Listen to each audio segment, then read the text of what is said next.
You walk up to a machine on a street corner, tap 4 numbers into a keypad, and 30 seconds later a stack of cash slides into your hand.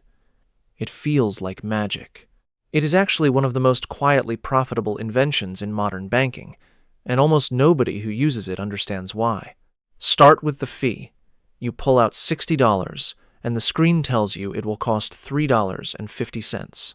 You sigh, hit accept, and take your cash anyway, because you need it right now more than you need to save $3.50.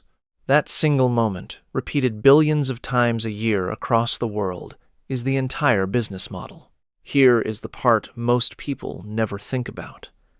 That machine on the corner is often not owned by a bank at all. It is owned by a private operator, sometimes just one person with a handful of machines in gas stations and bars, and that person makes almost pure profit every time you press accept.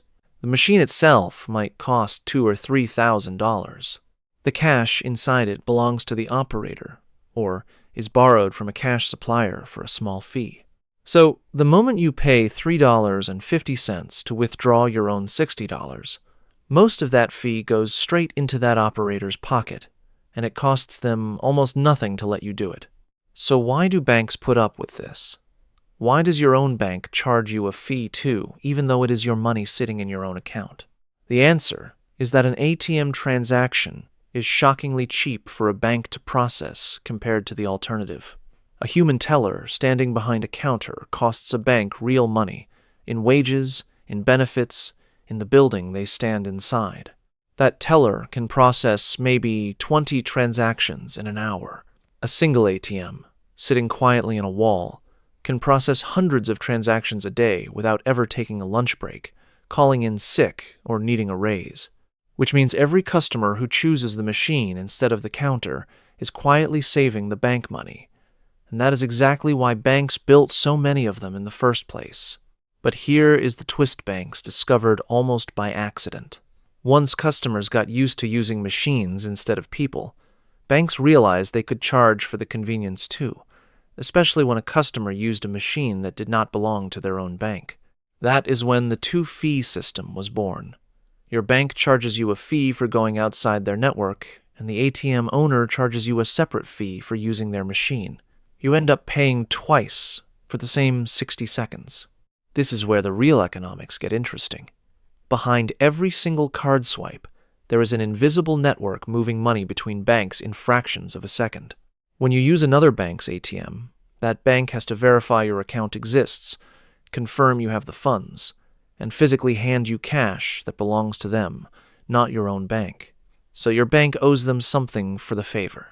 That payment is called an interchange fee, and it happens automatically, silently, every single time, whether you notice it or not.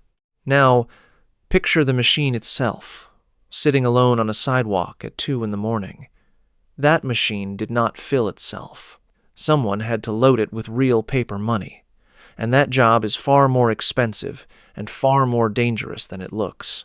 Armored trucks drive predetermined routes every week, guards carry weapons, and the entire operation exists because a machine full of cash is, quite literally, a box of money sitting in public with a lock on it. Every dollar inside represents risk, insurance costs, and labor, long before a single customer ever presses withdraw.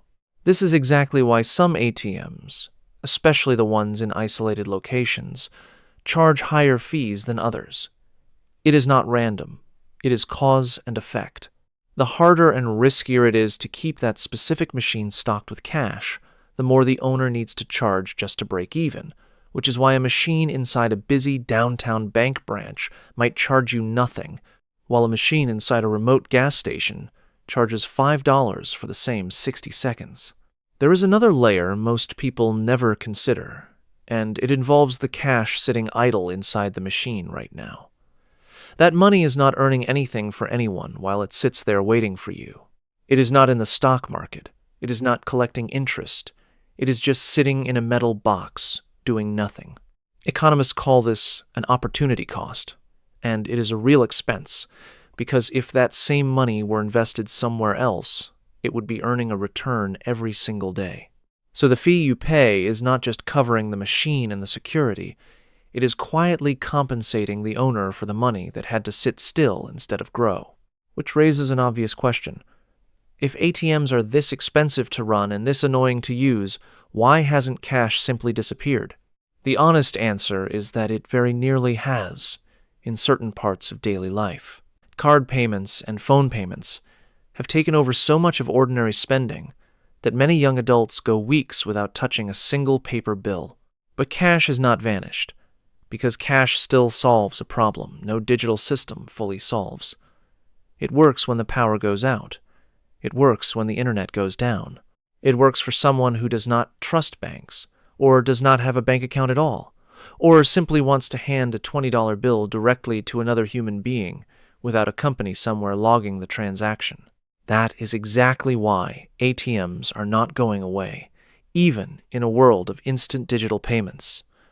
They are the last physical bridge between the numbers in your account and something you can actually hold. And that bridge, it turns out, is worth defending, even at a cost.